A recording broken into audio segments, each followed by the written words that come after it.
Hello, everyone. Welcome again to another episode of Beyond the Interface. This week we are with Laura Baker. Laura, welcome to the show. How are you doing?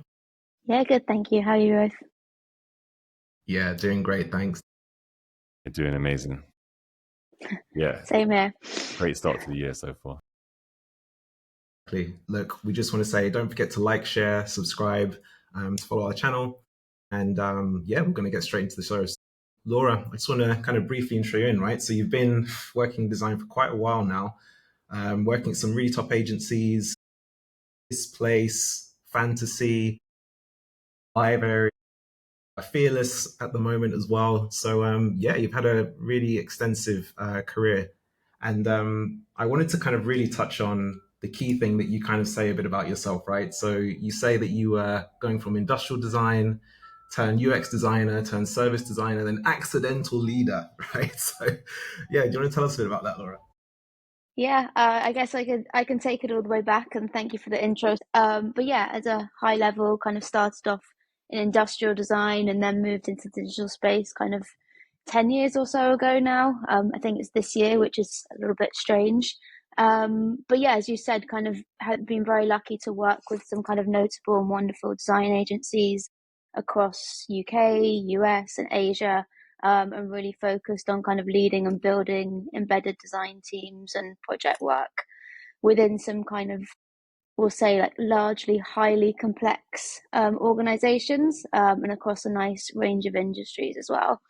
Um, Joined Fearless about 3.5 years ago, and originally kind of joined to sort of kick off and oversee what at the time we kind of called experience design in the company. So that was sort of service and business design, UX, and user research, and currently operating as sort of MD across the agency as a whole now. But yeah, I guess to take it to your point around sort of accidental leadership, I appreciate it's a little bit sort of tongue in cheek when I say it, but I say it because it was never sort of a big master plan or anything like that. If I look back, I could say that maybe there were sort of aspects from kind of leading projects that I could speak to in terms of like little glimmers of leadership, but in terms of sort of outright management and leadership, I was just pretty much in an account as a lead IC designer, and one day was basically told that I was being put in charge of the business unit. So looking after design as a whole across it, looking after the designers from my agency at the time, designers from other places as well. And it was very much a kind of like, what the F moment. I remember kind of sitting there on the call, just having the moment of like, wait, are they talking to me right now? Surely not. But they were the clients, so it was very much a kind of, well, you just got to say yes and sort of figure it out later as you go along. But the rest, I suppose, is kind of history from that point. I actually had a call with that VP kind of towards the end of last year, the one that kind of gave me that position and told me I was taking that position. And we've had a great relationship since. I worked very closely with him after that moment in kind of setting design up across the organization.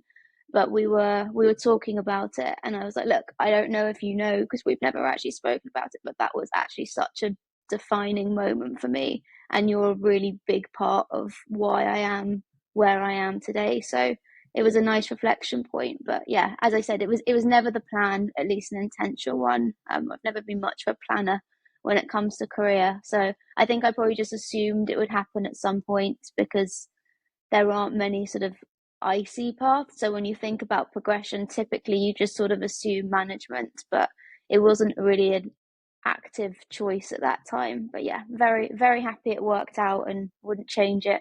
Wouldn't change it for the world now. Yeah, and I think what's interesting about that is that you obviously wasn't your initial choice, right?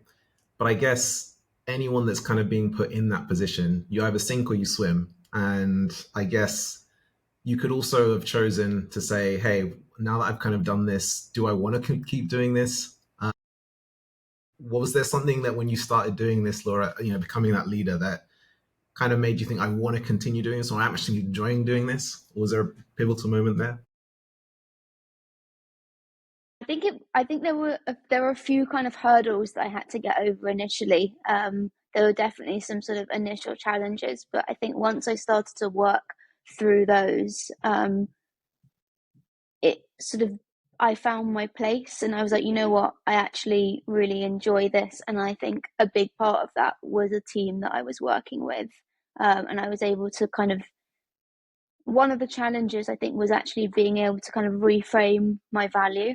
I think sometimes when you move from sort of like leadership to IC, there's this kind of moment of like, actually, what am I doing? Because I think when you're an IC, whether you realize it or not, most of your value comes from delivering something. So that could be the final thing. It might be with like milestones along the way, or even kind of at the end of the day, looking at your Figma file or whatever you're using and seeing the progress that you've made. So when I, at least personally, when I suddenly got that, stopped doing that and was like, what have I done all day? I've just sat in meetings. What on earth have I been doing? What's my value?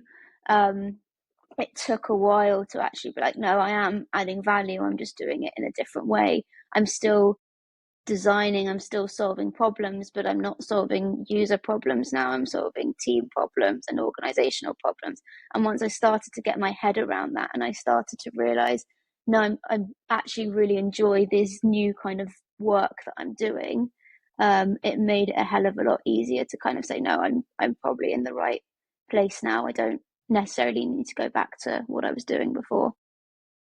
How quickly were you able to like make that shift happen? You know, in terms of like mindset, because a lot of people move into a kind of leadership position from an IC and being an exceptional IC, most likely in most cases, and then it's all of a sudden like very hard to kind of let go, and you can easily fall into like the micromanagement side of things, where you're really trying to be involved still. How easy or difficult was it to just like step back, and how long did that transition take? Oh, I have no idea, to be honest. I'm trying to think back sort of like 5 6 years ago now, or I can't exactly remember how it was. I think there were probably stages in terms of comfort, and I think there's still moments. I think there's moments where I can see something happening in with the team and going, oh, need to jump in and do that or solve it, and actually going, no, let them do it, even if it's not kind of what you think it needs to be, as long as it's not going completely off track. um, you've kind of just got to let it flow out, and let someone learn from it sometimes. So I think there's still kind of little moments like I'd say it took the first maybe hurdle was maybe after like a couple of months, a few months, and then it's probably sort of every few months, every year or so, it got that little bit easier with kind of take it back. But to your point, it's tricky from that sort of, I actually think I had experiences in the past with micromanagement that when I did move into it, was like, no, no, no, I'm not going to do that. I'm not going to be that person, because I remember how it felt. And I think there were times where, if I'm being really honest, I went too far the other way and went more towards the sort of, I think people call it like under management or whatever it is, where I probably was too hands off and just said, hey, I trust you, go and do this thing. And thankfully it never materialized in a completely disastrous way, but it was something that I had to kind of course correct, and find that balance. And it's a tricky thing, because there's no kind of blanket, and once you've got it type thing. Every team, there's a new level to kind of set when you get a new team. Every person as an individual, you need to kind of work with them and figure out like, right, what's our cadence? How do we work together? How much do I lean in? How much do I lean out? How comfortable are you with coming to me when there's a problem? Do I need to kind of be more proactive, or can I sit back, and what kind of level is this person at? So there's this kind of constant calibration that I think you always need to go through, but you can maybe say like 70 80% I know as a leader, this is kind of my style, and then that 20 30% you need to kind of figure out with each person individually how you work with them, and then how that team kind of works together as well. I love that you've actually called that out, because it's it's often framed as like micromanagement is like the kind of default for like most people when they first get into management from becoming an IC. But I've experienced the same things that you have in that regard, in terms of, first of all, you're very kind of hands off because of your micromanagement experiences as an IC, and then you can be too hands off, and then that can kind of cause a few minor issues in most cases. But I love that you've kind of called out that your management style actually needs to be adaptive, right? So to each individual within your team, and you can kind of like level it up or level it down depending on kind of what that particular person's needs are. So I think that's definitely a kind of major kind of call out here that we can take away. So thanks for sharing that. Yeah, and I think when I kind of think about what you said there as well, Laura, which I really liked. You touched on one point there where it's not always about learning. I think a lot of people think, oh, you learn from like the best leaders out there, right? Sometimes it's like learning from really bad leaders, right? So like you said, if you were being micromanaged in the past, right? And then that's kind of like you thought, this is not what I would want. So this is like not what I'm going to do to others, right? Yeah, I feel like that's often kind of forgotten by people, right? That you think that there's so many ways you can learn and develop as a leader, not just that single route, right? Yeah, for sure. I actually think the majority of people learn from maybe not bad leaders, but kind of subpar leaders. I think it is we every now and again, I think most people would maybe have one or two like absolutely incredible leaders in their career, and people that can say like, wow, that was sort of the top of the charts type thing, the thing that you kind of read about or whatever else. And everyone else is good, or like that it works, or and then every now and again you get a some really bad ones. Or I caution saying really bad ones because I don't think holistically people are just all bad.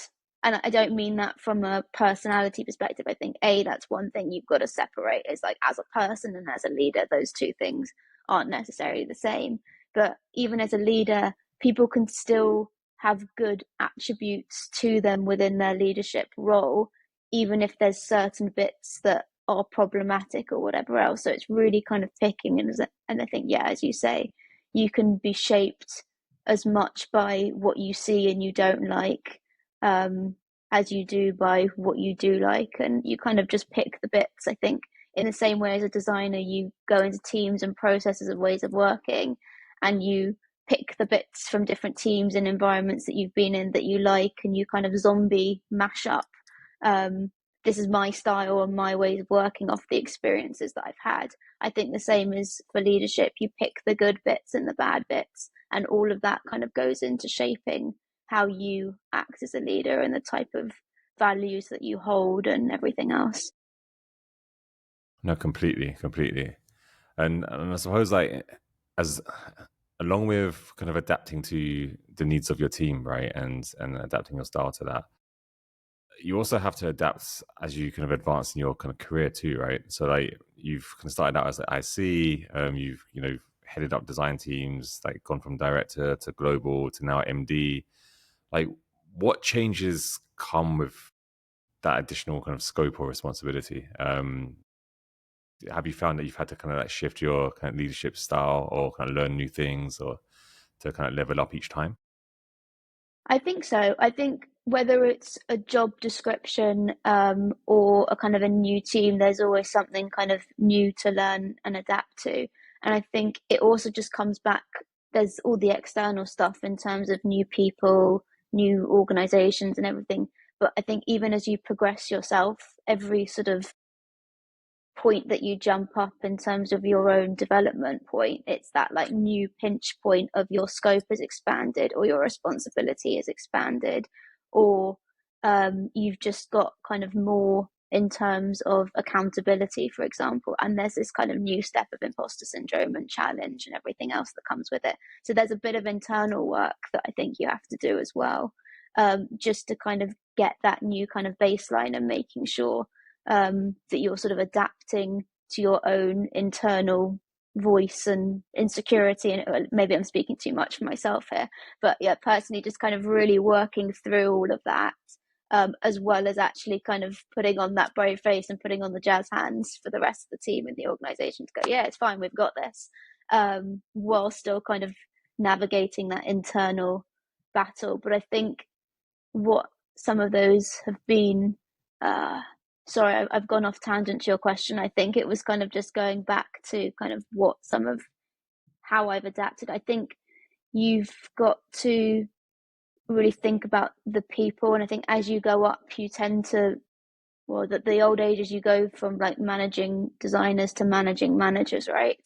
And what that does. But I think even just as you go to leading more senior designers, it goes back to what we were saying in terms of like how you set up the environment for people to kind of do their best work, and how close you lean in and how far you lean out, and making sure that you're just essentially creating an environment for design to thrive in. And that can mean lots of different things, depending on the people and the environment that you're in. But ultimately, I think that's the job at hand.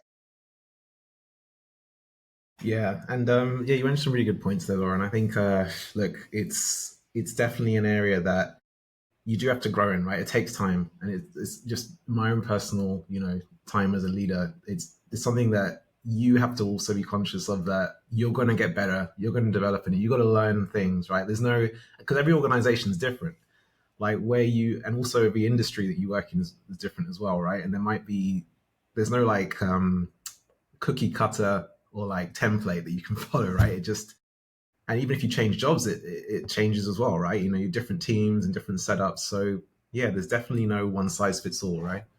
Yeah, there's no silver bullet or one of these like how to ace your first managerial role with all those articles, and they kind of drive me mad because I'm like, there's just, I wish there was a playbook that you could just buy from someone and it would just sort everything out. But yeah, as you say, that doesn't exist, and I think the best leaders will probably tell you that they definitely didn't get it right the first time, and probably not the second time or the third time. And personally, I'd say I'm still trying to figure it out. I definitely haven't got it. I think it's, as you say, a kind of constant evolution and a constant recalibration, and constant learning along the way.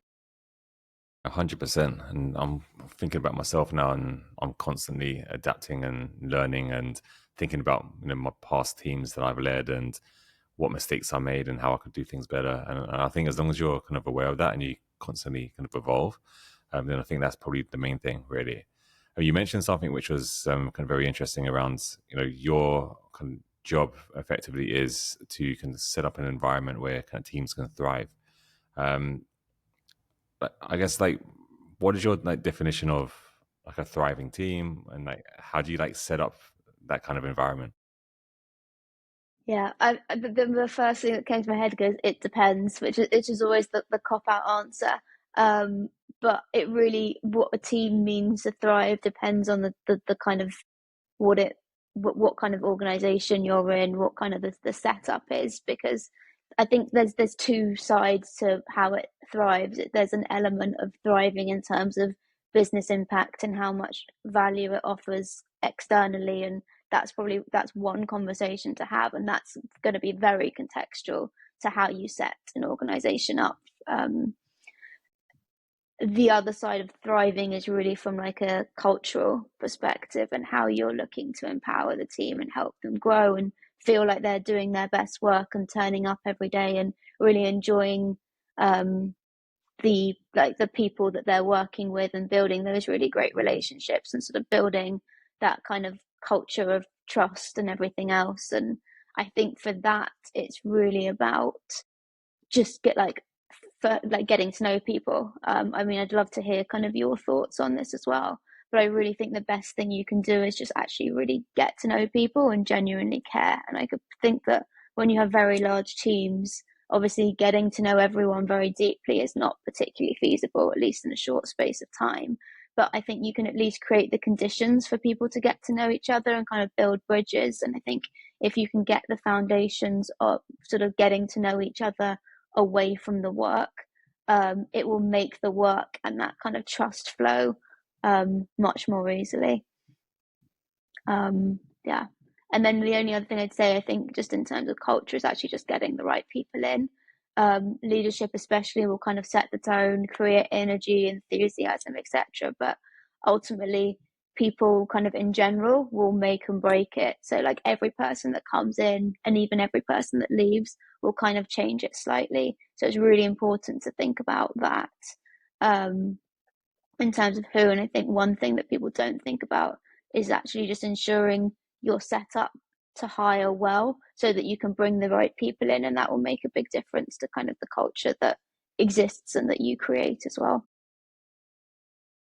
No, 100%. I think just to add to that as well, hiring is probably my number one when it comes to like cultures and kind of building cultures, because I think if you can get the hiring right and bring the right people in with the right attitudes and the mentality, because I think it's a mentality that you're hiring for, and if you've got a certain type of kind of energy, or you're bringing people with high agency into the company, into the team, like I think there's a rule, not a rule, but like some sort of law that's like if you work within like 25 feet of a high performer, then that rubs off on you, right? So if you can bring in more people of that certain quality, that bring those qualities into the team, then that over time rubs off on the other team members as well, and helps everyone to kind of level up and build that culture that you want. So hiring for me is like definitely number one. Warren, what do you think? Yeah, I've been thinking about this one. I think everything you guys have said there is super important, right? I think yeah, hiring, building that culture is always like really a top priority, right, for any team. It can be hard because like not everyone always wants to do the stuff outside of work, so sometimes that can be a little bit challenging, right? Um, but yeah, I think if you can set that right culture, if you can get people liking each other outside of the day to day, it definitely helps in the day to day, you know? Yeah, definitely a big part of that. Mm. Yeah, I guess to Jay, what you were saying there is actually that sort of like high performer and how that can rub off. I'd also call out the fact that the opposite is also true, and the kind of, I don't know what to call them, the bad app, the lower performer, I suppose, that has equally kind of measurable impact on the team around when that person's not right.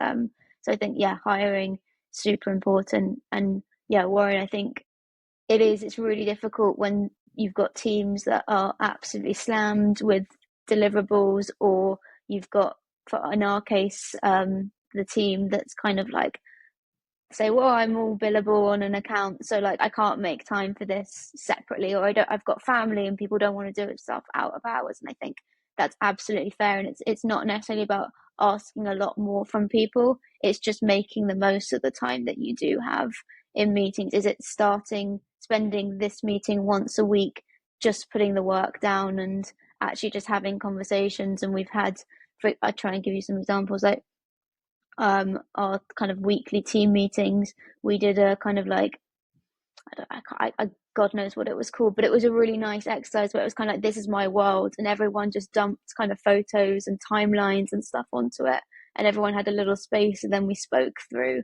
everyone's world, and that might have been like family, upbringing, education, current life, interests. Like it could have been absolutely everything, but it was just like a nice picture, and it didn't take a long time.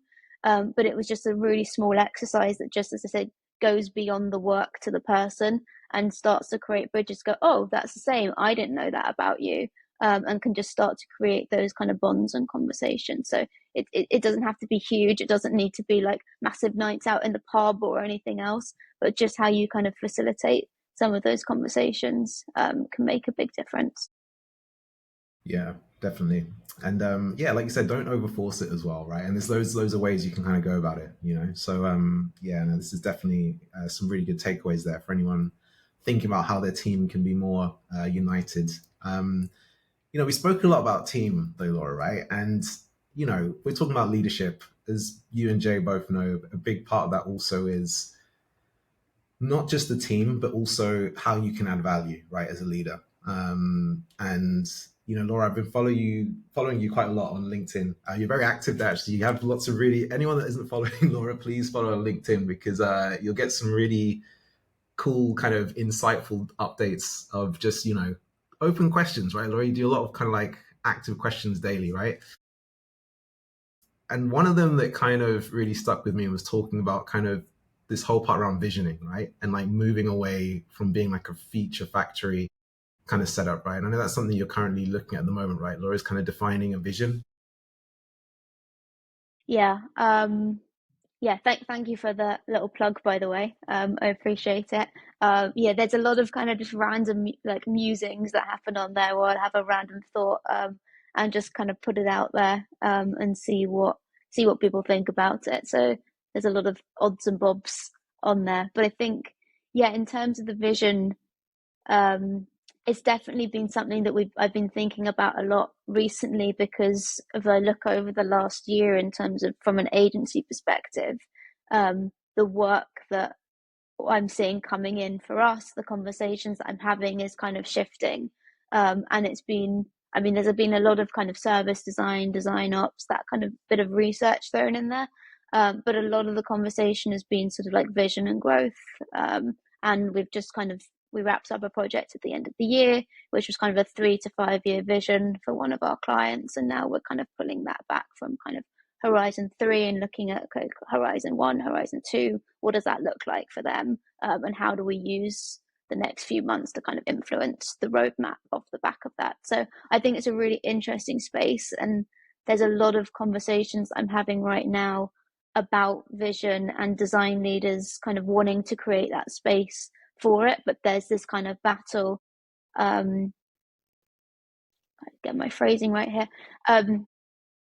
I think a lot of the challenge is it's very rare for someone kind of above to come down and say, hey, can you please set us a vision? It just doesn't typically work like that. A lot of things where there is some sort of design, it's more kind of proactive, and it's more creating the space for the designer to then go up and say, hey, we've started thinking about this thing.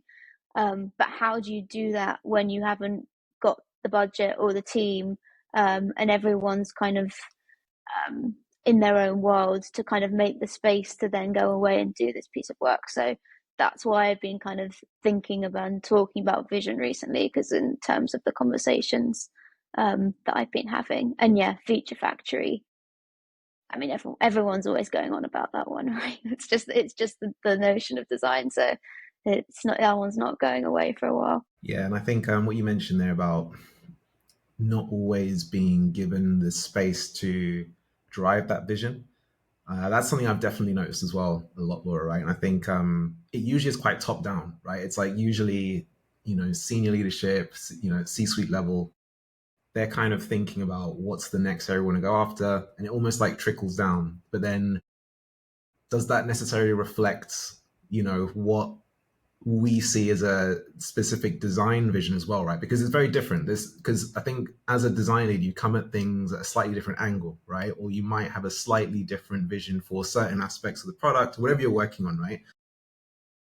How do you navigate situations like that? Like how, and it's like an open question, right? It's like, how do you change hearts and minds or drive that vision from within your team or from within your scope versus what's coming from top down? Yeah, it's a really good question. When you were talking there, you spoke about kind of design vision and it not matching up. And I think the minute that you have a vision that's just for design that doesn't match up, you've kind of gone wrong to some degree already. That I think that if you want to create a kind of cohesive vision, which is what you want really, and something that's going to land, you need to do it collaboratively. You need to bring people along with you, report progress, make it visible, and everything else. So you do the work and the research that you need to internally and externally to start to kind of frame it up. But you need to make sure that you're building support and you're making it a shared vision. And if you want to motivate people and get buy-in kind of around a common goal, it needs to feel common. So it can't be created in silo or called a design vision or whatever it is. I think it's most of like what we do in design when we want some sort of adoption. We need people to kind of see their input, or like other people that aren't design see their input in the final thing. We need them to feel kind of somewhat seen and heard, and we need them to kind of see themselves and their challenges in it. And we need to use shared language, and we need to do all of that. So I think the other thing is a bit of a shameless plug, sorry, but the last design tea episode that I did was with Martin, just worth highlighting, because one of the things that we spoke about was this like idea of ensuring that you don't create a vision as a design leader that creates a significant gap between you and the rest of the organization. If you want that kind of cohesive vision with buy-in, you need to make sure that it's somewhat grounded in the realities of the business that you're in. Otherwise, this idea of kind of like overreach, where people outside of design will likely kind of just dismiss it, and people inside of design might kind of get more and more frustrated because they've bought into the design vision that is kind of too stretched and too far away from the realities, and they therefore can't see anything kind of materializing. So it's not that you can't be visionary or ambitious and you can't have a design vision, but either it needs to be somewhat balanced, or you need to be able to do a very good job of grounding and avoiding disconnect, and just showing very sort of practically or pragmatically how it relates, and then how the team and the org are going to get there. So if you do have a design vision, I think it almost needs to come secondary to something from this. So it's almost like a subset of it rather than anything that's kind of completely new or different. Yeah, and I think not everyone is always, going to be part of being able to define that vision, right, Laura? So, Yeah. if you're not in a leadership role, if you're like, I don't know, just say like you're a senior designer in the team, what advice would you give to someone that wants to contribute or has ideas or wants to kind of break out of that situation where they're not feeling part of the direction the company's going in?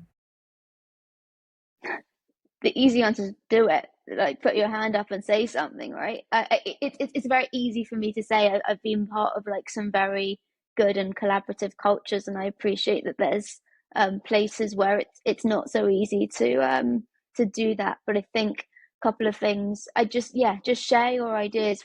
Find like a safe space where you can share your ideas and what you're seeing, and that could be what you're seeing internally or externally, within the kind of team or organization. Share your challenges and like where you can start to kind of see improvements. You could also be that person that like goes around and helps sort of gather ideas and challenges from other people and kind of share and elevate those back up. You could sort of like put your hand up and say, hey, can I offer you some feedback? Like, you've presented this thing, can I offer you some feedback on it and share my ideas? So yeah, I think it's just being able to kind of put your hand up, look for opportunities to kind of pop your head in, and don't feel like you need to kind of wait to be asked. As long as you do it in kind of a considered way, especially if you can find that person that you have a good relationship with, or you can start just feel like somewhat safe in those conversations. Completely. I think crafting the vision is very kind of interesting because you said something at the very beginning that it shouldn't necessarily like start with like design, and it should like kind of start with like what the business is trying to achieve, and then design kind of comes like secondary kind of to that. I want to kind of better understand like what is your approach to crafting a vision? Like, is it something which, you know, as the design leader is kind of dictated like to the design team, and like I don't know, you've gone to sleep one night, you've woken up really inspired, and you've written everything down on a whiteboard and said, haha, like this is my vision, and everyone, this is going to be the best thing to do? Or is it something which you consider to be like a journey that you kind of take the team on, and you kind of craft a vision together? Yeah, now what's your approach? I think it can be both. I think if you just suddenly wake up one morning and I pick up all the post-it notes that normally like surround my bed and like, I've got something completely new and different, and we're doing a 180 now, and we're just going to run in this direction. That there could be a lot of like really good thinking in that, or a lot of inspired thinking. But I think, as I said, if it's not grounded in some sort of reality, it will be difficult to kind of get it across. And that's not necessarily a bad thing. I think um I think Peter Marholt, so I heard him do talk, and he kind of spoke about this kind of having this big audacious goal, and having something that might be like 10 to 15 years out. And that could be something that is really disconnected from it. I can't remember the example that he gave, but having this kind of big goal that it's just something that potentially could drive you or drive a few people, but you have your big goal and then you have more of a kind of strategic goal that's more the next kind of 3 to 5 years, and you can set principles and some like start target actions within that. So you can have big visions and big kind of lofty goals that you want to set, but I still think you need to pull it back to somewhat of the reality and bring that kind of collaborative nature in, whether starting with the design. I think you can start with the design team or you can start externally and bring it in. I think it's be too prescriptive to say that there's only one way of doing it, but I do think there needs to be elements of both, because if it's too insular, you could miss some really important factors and some interesting perspectives, and you'll also struggle with the buy-in if people don't feel like it's just their thing, it's not my thing as well. Yeah, no, completely agree. You can definitely like have strong views and opinions, but if they don't align with the direction that the business is going in, then you can have a very rough ride kind of achieving anything. On that note, actually, have you ever experienced anything where you've delivered something like transformative off the back of like a vision? So like you've kind of crafted a vision for the future, and something amazing happened and you're able to achieve some of it or all of it. I'm hoping the work that we're doing right now we're about halfway through it. I'm hoping we're going to get to that kind of transformative view. I think I wouldn't go so far as to call it a vision, but that kind of role that I spoke to earlier, my kind of like accidental leadership role, it wasn't necessarily about kind of setting out a vision in the sense of like, I guess it depends how you define vision. I guess that there's probably kind of some groundwork. I guess for me, I kind of think a vision is sort of a view of a future state that kind of a team or an organization is trying to move away, a very kind of loose term. But I think people can kind of bring it back to sort of like North Stars and all of this other stuff. That first role that we had, we just had a kind of a view of the current state, really. And we're actually using that view of the current state. We just showed sort of high level opportunity areas and kind of more so problem areas that we were able to kind of show, look, here's where we can go in and start to structure some change and move things forward by tackling these particular areas and kind of strategically looking at how we use design to do that. And that was pretty transformative within that part of the business. But it wasn't necessarily a vision in the way that people think about it, but it was kind of a structured way of thinking about moving from a kind of current state to a future state that did drive some impact. Awesome. And just on that note, actually, a slight segue, but still on the same track. There's a lot in the industry that is kind of like speaking about designers lacking strategic kind of knowledge or skills, and obviously vision requires you to kind of be strategic, right? Two questions: what do you think is preventing designers from having that kind of strategic kind of skill set, and what do you think could be done to kind of help them out and help us become more strategic? It's a tricky one because it's kind of, what do we even mean when we say strategic, right? What's kind of holding people back is really what we mean by it. So to me, I think it's one of those where when people talk about being strategic, it's not necessarily in terms of the actions they're actually taking and the things that they could do and are blocking it. But I think it's more kind of, people think about it in this kind of perceived or desired outcomes of actually what they think being strategic is. So when they talk about being strategic, what they're saying is they want design to be more upstream. They want design to be kind of part of the decision-making process or kind of part of the conversation. They want design to kind of be shaping the work, or at least helping to shape the work, rather than just being kind of told what to do, feature factory kind of stuff that we spoke to, having that seat at the table, etc. And so that's more kind of the outcomes of what they think being strategic are, rather than actually the notion of being strategic itself. And it's just kind of this better place future. So what's actually stopping them from being strategic themselves? I think a lot of it is them, and knowing what to do and how to do it. I think you could argue that if you're really in that kind of feature factory place, that it's one of those things where you have certain constraints that are put on you, and so it makes it harder, but I don't think it stops you from being able to do it completely. There are always still things that you can do to kind of move the needle. The biggest challenge will be kind of on yourself in some sense. Yeah, and I think it's such a layered topic, isn't it? Because when you say to be strategic, because even in as an individual contributor, right, you can be strategic in your projects, you can be strategic in thinking about how you're going to tackle that individual feature, even if you are working in a feature factory, right?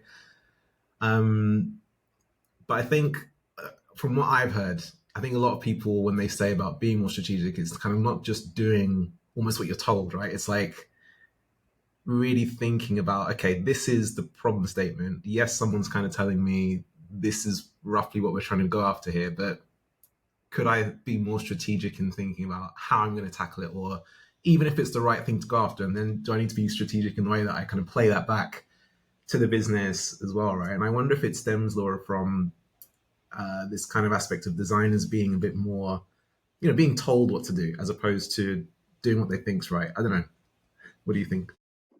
No, I agree with you, but it's funny when you're saying stuff about like, is it the right thing to do, whatever. That to me isn't being more strategic. That's just being a good designer, and probably being a more kind of senior designer. There's that whole thing where if you ask, I don't know, what did you say, something like if you ask a junior designer to design you a chair, they'll design you a chair. If you ask a senior designer to what, they'll say like, well, okay, well, what room is it going in? What's the table look like? And try and understand the ecosystem around it.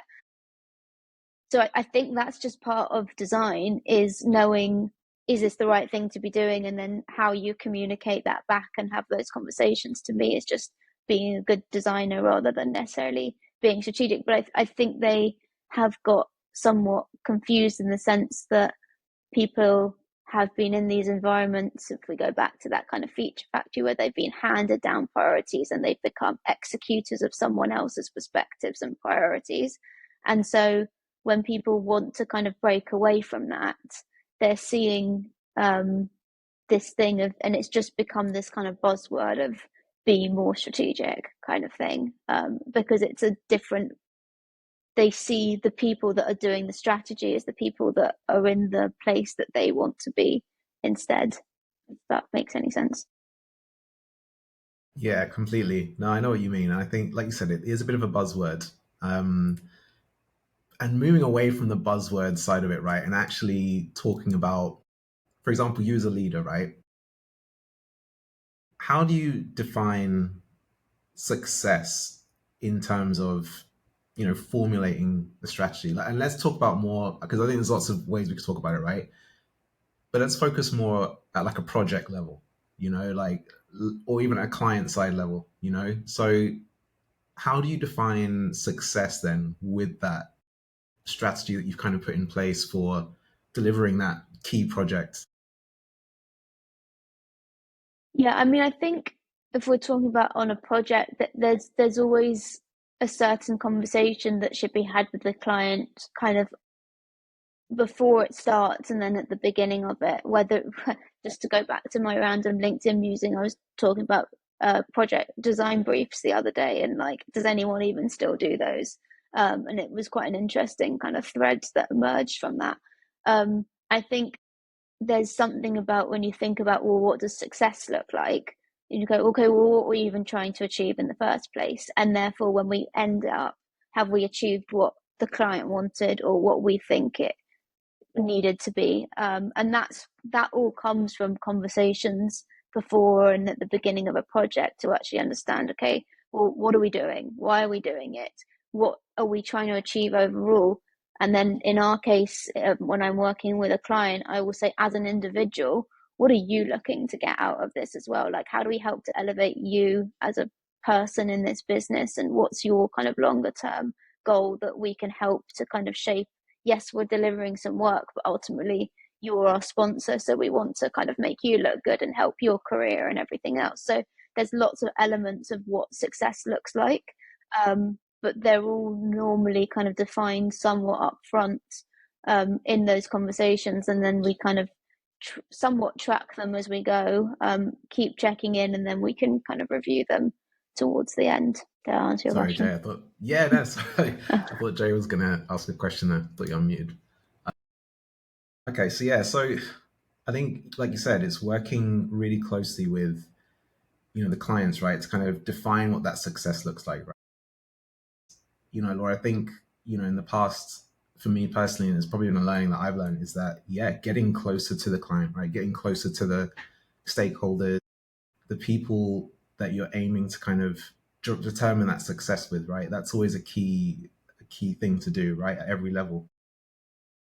Yeah, absolutely. I mean, ultimately, we want to be driving business metrics and revenue, whatever else, but we're in the business of people, we're in the business of relationships. And that's kind of the currency that we operate in majority of the time. So I think you can't forget that. So the other aspect as well, Laura, is we talk a bit about being strategic, at project level, but also with your team, right? So when we talk about things like, just like managing design in your team, as whether it be like design ops or whether it just be making sure that your team has everything that they need to kind of get going on those projects, right? What's your approach to design ops and kind of, as a leader, how do you tackle that side of managing design? Yeah, I think it's going back to what I said, it's always pretty contextual, though the old it depends. I think when you're looking at how you kind of set up or manage design, ultimately you need to look at the kind of context that you're operating in, and more specifically from a design perspective, like how are you set up? So are you in-house and centralized? Are you in-house and decentralized? In-house with a hybrid model? Are you agency? And then there's kind of a whole different range of model options within that. But ultimately, kind of whichever one you're ideally kind of setting up in a way that best allows you to deliver what the business or your client needs from design. And then obviously there are like maturity and size and funding model considerations and loads of other things of like really fun things to think about. So I think that to me, I think there always needs to be a bit of an assessment when you start to think about these things to kind of take stock before you put a plan in place, which is something that we've started to kind of action with clients. So really looking at how we take them from a kind of reactionary state to a proactive one in sort of a matter of weeks so that they're on the front foot.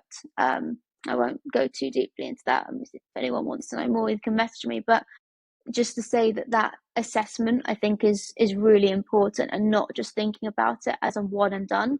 You need to kind of continually assess and redefine and redesign your organization, and they don't necessarily need to be like massive big scary moves every time, but you just got to acknowledge the fact that there's always kind of continuous changes internally and externally that are going to impact what the organization looks like, how it operates, how it needs to operate, and therefore how you kind of work within that. So to your question, like whether it's design ops or managing design, to be fair, it's kind of one of the same, especially if you're kind of a sole leader, it's your job to do. And the job is just really looking at how you amplify the value of design, how you ensure that you are doing what you can to make sure that you're set up to deliver and you have the mechanisms in place to kind of continue to deliver, so that you've kind of created, to what I said before, the conditions for design to deliver value and thrive, both in terms of creativity, and that business impact as well. And in terms of that, Laura, I feel like there's also a bit of visioning that kind of comes in that as well, right? So it's like, I know we spoke about visioning before, right? But do you feel like the two connect there? You almost have to have a bit of a vision as well in terms of how you're going to be managing that design or the design upside of things as well, right? Yeah, I guess so. I mean, it's also interconnected, right? But I think it's very you can have that vision, but I kind of go back to that point around assessment and understanding the current state first. So if you can paint a view of the future state, but what are you kind of grounding it in, and how are you going to kind of you to link it all together? You've got vision, strategy, etc. else you kind of, if you're going to have a vision, you need to know, okay, we're going to get to that point, but how are we going to get there? And if you don't know where you are today, it's going to be difficult to chart a course to where you want to be. So I do think it all kind of interconnects, but it does start in a grounding that we spoke to before of where the business is, and then where the team and the organization from a design perspective is, and then how you kind of bring it all together and paint that kind of future state to move you towards it. Yeah, and what are your thoughts, Laura, on anyone that's kind of, looking to really upgrade their design ops this year? Are there any things for like 2025 that we should be considering? What do you think the future state of design ops is going, right? Because we've got so many tools now, there's so many ways that we can kind of optimize things. Do you feel that there's areas that we should be looking at now to kind of, improve the way that we manage design? Yeah, and I mean it goes beyond tools, right? That there's so much in design. I think when people think about design ops, they often think about it from a perspective of like tooling and design systems and all of that kind of stuff. But the reality is that design ops, from a more kind of holistic standpoint, goes beyond a lot of those things. It's kind of like how we work, how we're set up, how we deliver, all of that kind of stuff that I talked to in terms of like how you work and how you deliver value within an organization, your engagement models and everything else, and how you communicate and your comms, and then how you hire. And that is all technically part of how you deliver, what design ops is, and how you deliver a good design or a valuable design organization. And so, yeah, the first thing is to really understand that it kind of goes beyond the tooling, and there's so much to kind of consider. And I think that's sometimes why it can be kind of daunting in a way, especially when you're kind of the only person doing it. And that there's nothing easy about it. So just to say that for anyone that kind of might be kind of struggling with it right now, like it's really tough, and you're definitely not the only one thinking or struggling with it. And it's a big part of why we've been doing what we have with in-house teams, to kind of help them with capacity, with fresh views and thinking, sort of getting them on the front foot. But yeah, I think if anyone is wanting to start start to kind of like start with design ops and kind of move that in their kind of organization, I'd say just starting is the best thing you can do. Sometimes, like, there may be better or worse times, but there's, as with a lot of things, there's very rarely a kind of a perfect time to start it. It's always going to feel like you're kind of building the plane while you're flying it, no matter like what capacity you've got, what budget you've got, what team you've got.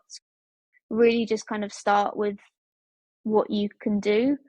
Bring people in if you can, borrow a bit of time from people if you can, make the time yourself, and then go back to kind of having that plan. And it doesn't mean that you can't flex, but it's going to give you structure, and it's going to give visibility to other people. So have a plan that provides some kind of like quick wins as well, along with the more strategic objectives, so that you can start to show impact quite early on. And then, as I said, kind of develop a good kind of consistent comms,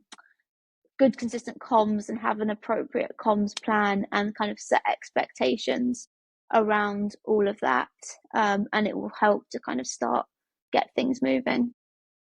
I think these are really good points. But like, just to play like devil's advocate, just in case there's any, I don't know, like CPOs listening or like CEOs listening, and they've got design teams and they've heard whispers of design ops. You mentioned like a few things around, deliver impacts, kind of early, like quick wins. What, like, if a company invests in design teams and design operations, what can they expect to see in return from that investment, right? So, like, I guess what's being invested and what's the expected outcome? Yeah, of course. It's a great question, and a question that someone asked me the other day as well. Because I do think it, especially with kind of budgets at the moment, they're tight, and so people really want to get the most money. And if it can impact more than one thing, then that's really what most people, CPOs, CEOs, etc., will be looking to do, is not just raise one, but kind of raise all, and how that happens. Um, so when I talk about kind of an assessment and the work that we're doing, it's really kind of looking across design that's not insular to design. So if we're looking about like the few weeks that we do with clients where we say like, right, what's working, what's not working, etc., that can be just with the design team, but that's also going externally to certain partners and going, what's working really well for you right now, what's not working so well, how do we kind of move from current state to future state to that, like where do we want to be going. And so it's not a matter of going in, especially when you're not established from a design perspective, and trying to change the way that other teams and other disciplines are working, because without that influence and that trust, people are going to just be like, who are you and why are you telling me how to do my job type thing. So it's that really kind of balance of you somewhat need to start with yourself, but you need to start with yourself in a way that adds value to others by, as we said before, kind of getting them involved and kind of saying, hey, as design, we want to change to kind of help you. How do we best do that? And let's have a conversation. How do you work with design at the moment? If you think the best time you've ever worked with design, it doesn't have to be outside. What did that look like? What did that feel like? And then how do we move kind of towards that in the way that we are today? So I think it's that balance of, you can't go in and, unless you've got a remit to from that CEO and CPO, you can't go in and start trying to influence and change other teams, but you can change the way that you work and you operate and you engage, to do that work kind of slowly over time and help to elevate that kind of product delivery or whatever it is through it. Yeah, I think what also helps, just off the back of that as well, Laura, right, is where I've seen it be successful in the past as well, is if you get advocates from those teams. So is there someone in that team, that you're trying to win over, that is, maybe more at your level, maybe you're kind of working with like another MD of tech or whatever. If you could kind of win that person over, and it's almost like you're then presenting your case together to those teams, that also helps as well, right? Because then you're kind of going, with someone else as well.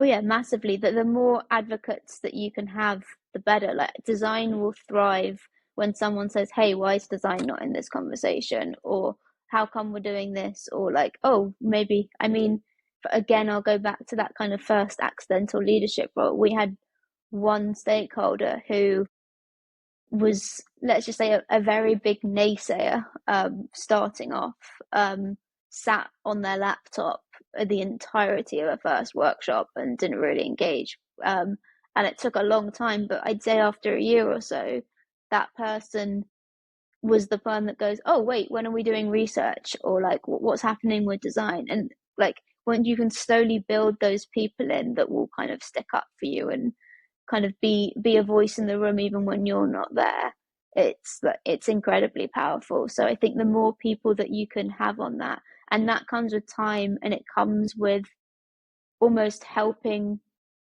There's an education piece, but I kind of hesitate to use the word education because it can feel a bit kind of come down. It's more around kind of working with people, bringing people along on the journey with you, and actually showing them not just kind of telling them about the value that they bring, but kind of demonstrating and showing and understanding what their challenges are and going, okay, I don't know, let's say finance or HR, like what problems do they have, for example? That's normally the example that are kind of given. And if you can solve a problem for one person, you'll start to kind of win them over. And if you keep doing that and keep doing that, um, from a design leader perspective, I think that's a lot of the way that you kind of win friends, because you think about a lot of the design team kind of solving problems for customers. But actually, when you get that level up, you need to be solving problems for your peers and organization. And that's where you can really start to kind of move the needle, I think. No, I think that's such a strong approach in terms of like just be collaborative, like solve for others. It's interesting because I've had quite a few conversations with people around like design ops and stuff, and the common theme is that they seem to want to change the entire world, or to put it another way, like boil the ocean. Um, Instead of just like focusing small at first, like thinking about, okay, well, what is within our control? Like, what can we influence? Who are we close with already?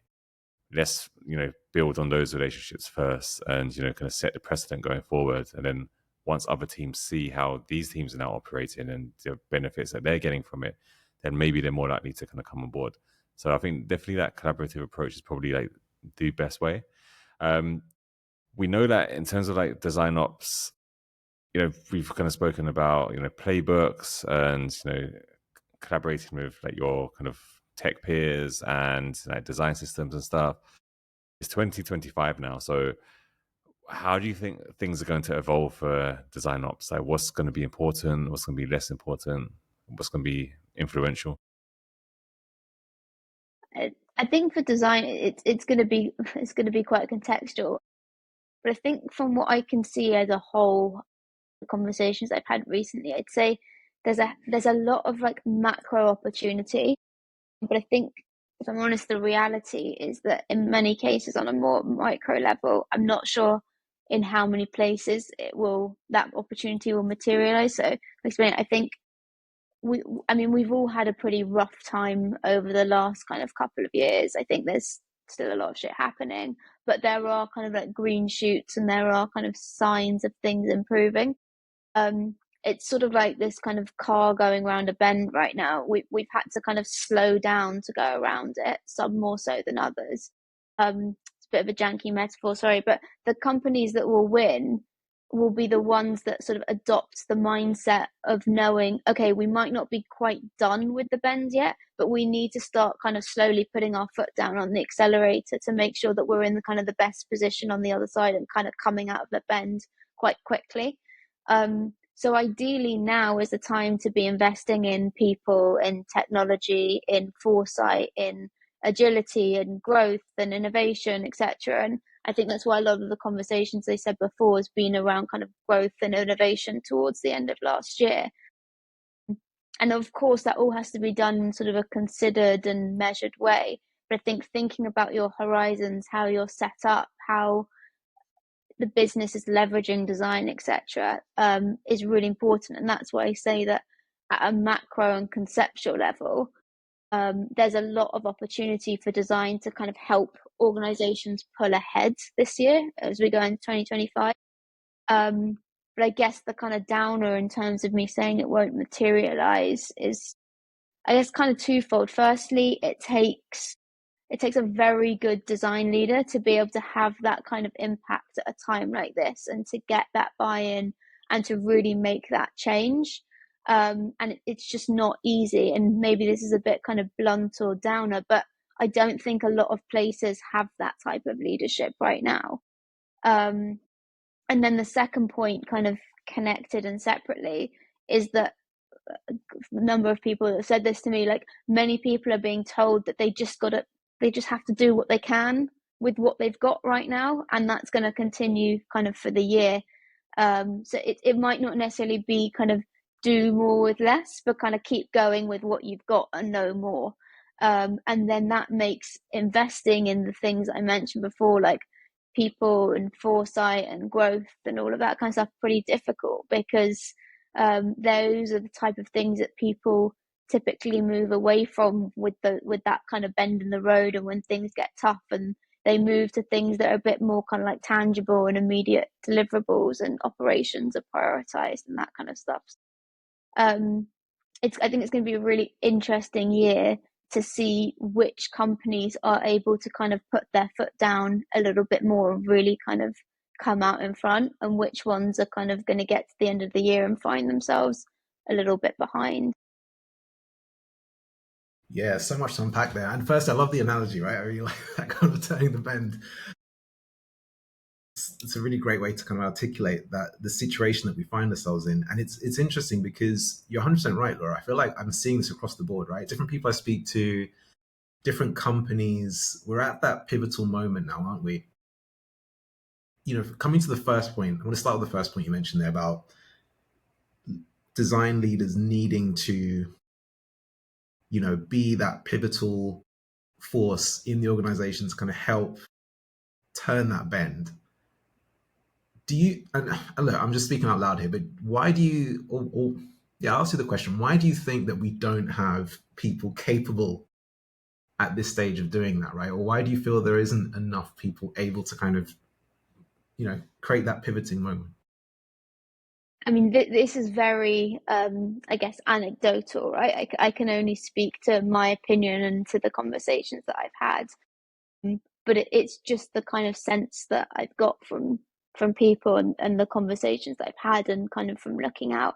And I think if you look back over the last, I guess, the last 2 years, if we could put those to one side, but the kind of before that, I think, and even maybe go back the last kind of 5-10 years, is I think the door has really been opened to design. And I think there's been a lot of opportunity to design. I mean, we talk about design not being valued, and I think that's a kind of, that's probably a topic in itself, because the question is, I've had conversations with people about sport, is design not valued, or is it just not valued in the way that we want it to be valued? And we have different kind of definitions there.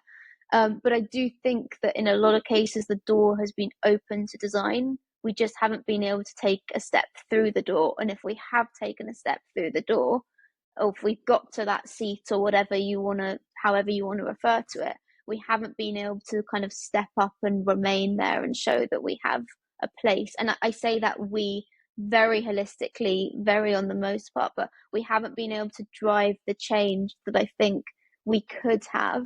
And I think part of that is because there have been a lot of occasions where either the leaders haven't had the skill sets needed, or it might not necessarily be on the leader themselves, but partly on the organization, who don't understand what they've needed from design for many other reasons, and therefore brought the wrong type of leader in.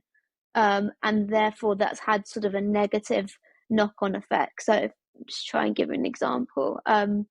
Let's say, for example, and I'm not talking about a particular case, but much more broadly, an organization has design, like they have designers, they know they need it, they might not know why, but they've got designers there. They therefore bring someone in to essentially look after those designers. But if they bring in someone, I choose my words relatively careful, I might just piss someone off here, but like if they just bring in a creative director, for example, they're going to bring someone in that's going to spend a lot of time looking down and looking a lot of time at the craft and actually looking at the team, rather than looking up and out and working with their kind of peers and leadership. And if you get someone that's kind of too much on managing the team rather than kind of managing the discipline and going up and out, that door that could have been open to design for having that person there won't, that person won't step through, they won't have the language, they won't have leverage the opportunity to have impact, because they're potentially not the right type of leader to be able to do that. Yeah, I totally get that. And so much to unpack there as well. I think, you know, it's almost like, Laura, that it's a twofold thing, right? It's not necessarily the individual, as you said, being the wrong kind of leader, but it could also be down to the organization not having the right person they need for that situation or where they find themselves now, right? It feels like that's kind of the main challenge here, right?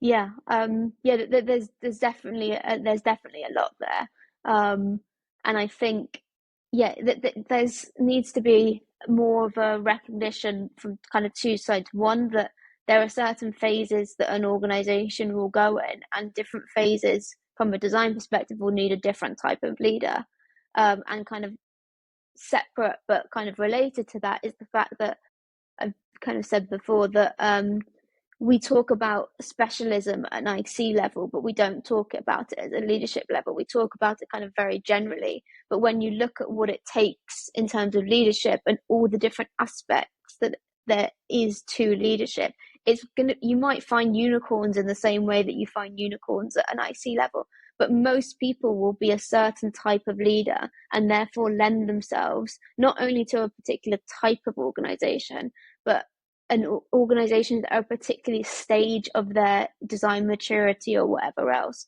So it's about kind of marrying those two things up, and that's on both the organization and on the leader themselves to have those very kind of frank, upright conversations. Go, where are we at right now? What are we looking to do in the next 3 to 5 years? Therefore, what type of person do we need?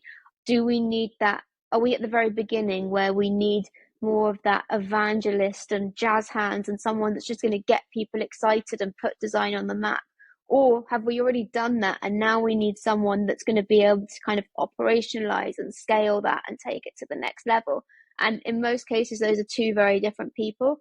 And if you bring that evangelist in to scale, it's probably not going to work. And if you bring someone in that likes to operationalize at the time that there isn't anything there to operationalize, again, you might have a problem. So just a kind of high level view of how it does need to kind of be on both sides. And I think there needs to be more recognition and conversation and lots of questions asked up front from both sides to get that right fit. That's incredible. That's really made me think, because I never thought about it in this way before. Specialists within leadership. I think any CEO listening to this is probably going to go back and just reflect on, okay, do I have the right leader? Because it's something that is kind of thought provoking, because you're right, like companies do go through waves, they do go through phases. They do need someone, like you said, with jazz hands who's going to really kind of rally the troops and get everyone excited and build the energy. But then, once you've got that, then it's down to business, right? And like, how can you get someone to enter an organization to elevate it, raise the bar, and can take things to the next level? That's really intriguing to think about, actually. Started my cogs kind of moving, kind of myself, in terms of like what kind of leader I am and where I'd be most useful. What about you, Warren? Has it made you think as well? Yeah, because I think I am thinking about, if I think about myself, like in terms of what kind of leader am I, and do I fit the existing modus operandi in my company? I think I've had to change with the tides quite a lot. Have to been quite adaptable. And I think also in the past as well. But one thing that has stuck with me is, yeah, you do go through phases, and I think that you have to be almost like cognizant of that as well, because you can get stuck in being, the guy that's rallying the troops, making sure the work's getting done. But actually, does the company now need me to be a bit more strategic or really think about the next things we're going after? Or is there a gap in the market that we haven't really tapped into? And sometimes it will take you a while to get into that mindset. And actually, it's like, yeah, I'm just thinking about being more cognizant of what stage is coming out. Where do they need me now? Yeah, for sure. I mean, I guess the caveat to what I said before is I painted it in a very kind of black and white light, very kind of either or, you're in this stage or in that stage. And the reality is more organic. And to your point, Ryan, you do need to, you can't just be like, right, I'm doing this thing. You do need to be more aware of the context and actually how are things changing. And just because you're that kind of visionary person brought in up front doesn't mean that you don't need to be delivering and actually setting some sort of standards for delivery in that first phase. And equally, when you're coming in to kind of operate and scale, doesn't mean that you don't need to be visionary or anything like that at all. Like, there still needs to be elements of it. I guess it's just that kind of broad understanding of, for the most part, what's happening, or like what's the kind of core of what's needed. But yeah, you still need that kind of contextual and that ability to adapt. And especially if you're there for, say, I don't know, 10 years, pretty short these days, but if you're there for 3 to 5 years, there's going to be kind of ups and downs and changes and different requirements that's needed from you as a design leader. So it's not as black and white as I kind of painted it to illustrate a point before. For sure, for sure. And on the 2025 topic of like design ops, there's something that's been playing on my mind over the weekend. I was listening to a podcast. It was Lenny's podcast, and he was interviewing a CTO called Farhan Tawa. He's CTO at Shopify, and they were talking about the topic of like intensity, right? And the way that developers, well, he's kind of operationalized engineers is that they do kind of peer programming, and he was like that effectively makes sure that they come up with like higher quality solutions, right? So instead of like two individual programmers chopping up code and like delivering something, and you've got like 1,000 lines of code, maybe you end up with a better solution, but only with 250 lines of code, for example, right? So less exploration. It just made me think over the weekend that could this work with design? Like, could you have like peer designing, where you maybe don't have as many concepts kind of coming out of it, but maybe you have a higher quality, I guess, kind of output or solution? Kind of throwing you and Warren on the spot here, but it's just something that's been playing in my mind over the weekend. Yeah, I'll jump in. I mean, I'd probably want to go back and listen to the podcast because get a better understanding of what it is. It sounds pretty interesting. But I guess my first thought is absolutely, and I think typically you kind of hope to some degree. I mean, I don't know what degree in terms of pair programming they were doing, but to some degree you'd hope that that was happening with design anyway, that you didn't just have a designer going off and working on their own, and not kind of getting any feedback from anyone else or not collaborating with anyone else, whether it's a designer or someone else within their world that they could be collaborating with.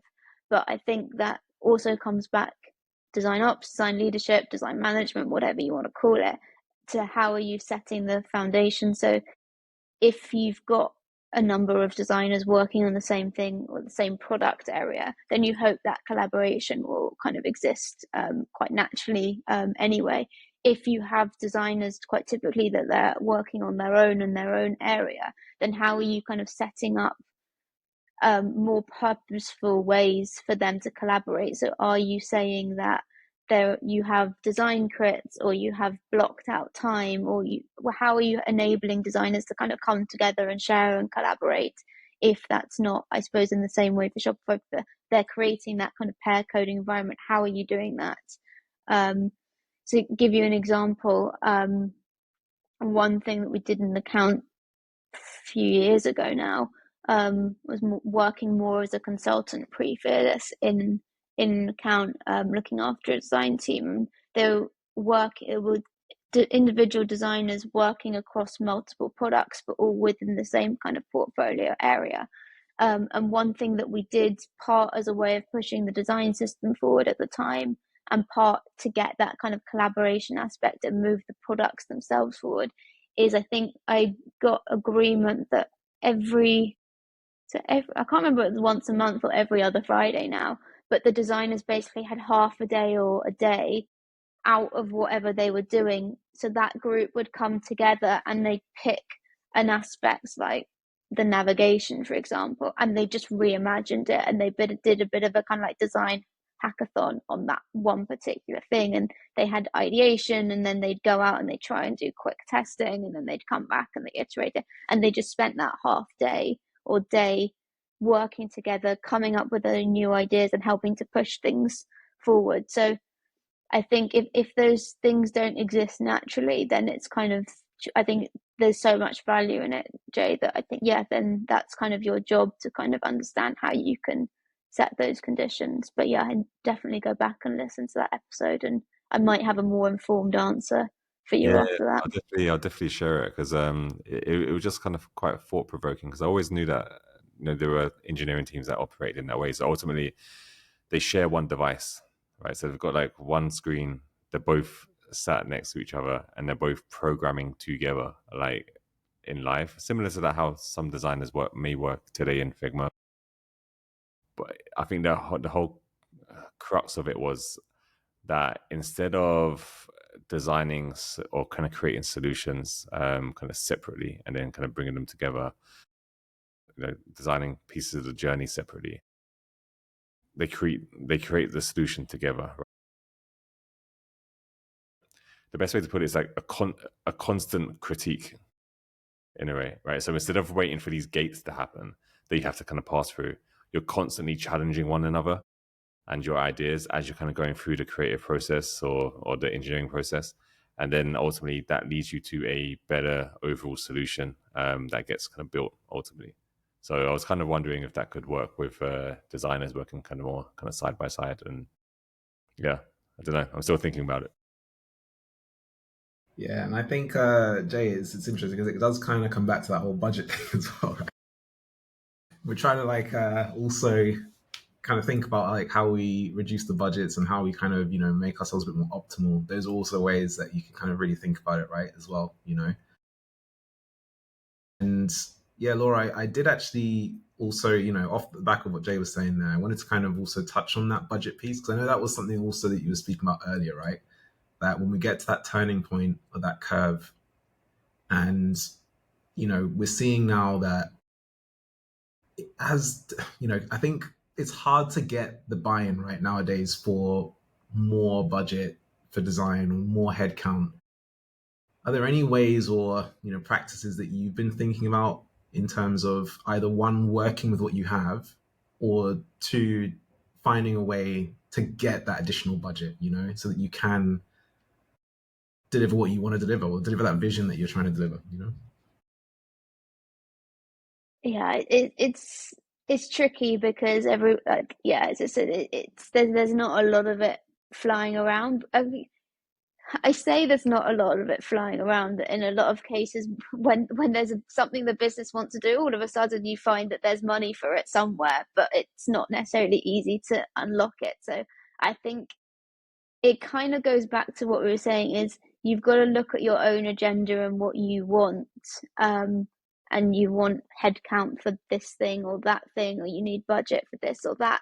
But how are you, a bit like when we were talking about vision, you need to drop it in someone else's context and drop it in someone else's challenge. So you've got to figure out firstly who's got the money, who is the budget holder, what do they care about, what do they need, what challenges have they got, and then how is the thing that you want budget for going to help solve something for them or deal with a challenge that they've got. Or the opposite side of that is how can you inspire them, and that could come through vision or something else. So if I give you an example, that vision piece that I mentioned doing kind of towards the end of last year, that there was one video that we managed to produce. I say manage, the team did an incredible job on it. It wasn't about managing to produce it, but that one video inspired the kind of budget holder in that account to unlock a pretty decent chunk of money for this year, to then say, okay, we want more of that and we want to take it forward and we want it to go into this area. So I think that there's two sides of it. It could be, how do you solve a challenge for someone, or how do you create a narrative that inspires them to want to kind of buy into essentially what you're selling, which is what you're doing when you're trying to get budget in a lot of the sense. And that works from a kind of internal kind of stakeholder perspective, but then also if I think about kind of like selling as an agency, it's the same. It's kind of understanding the challenge that that person's having, being a bit of kind of like both internally and externally, adding a bit of kind of FOMO to it, because actually you need a like, why do we need it now type thing. What's the like problem of not doing anything, and then you can take your stakeholder and go, right, this is how we solve it, this is what we need to solve it, and kind of help to push that forward. Yeah, no, definitely some really great points there, and definitely about just really thinking about how you're going to influence those people, how you're going to kind of get them on board. What value is it going to bring to them if you had those different additional people and the additional headcount? How does it move the business forward? So yeah, some really good takeaways there, Laura. And overall, this session, Laura, has been amazing, right? We've touched on so many interesting topics around vision, around strategy, design ops. It's been really great having you on the show today, Laura. For anyone looking to find you, what's the best place to find you online? LinkedIn. I'm a bit of a hermit when it comes to any other kind of social platform, to be honest. So yeah, if you can find me on LinkedIn, send me a message. Always more than happy to chat and share ideas and anything else. And in particular, if there's anything that particularly kind of stood out in terms of this, and even in a kind of way that you didn't agree with, then I'm always interested to hear and learn from that. So yeah, please let me know on LinkedIn. Awesome. Thank you, Laura. So many different topics that we kind of covered, and a few that I'd actually like to kind of deep dive kind of with you on kind of in the future as well. So it's just been an incredible conversation. So thank you for coming on. Thank you for inviting me. I've really enjoyed it. Appreciate it. Brilliant. Thanks, Laura.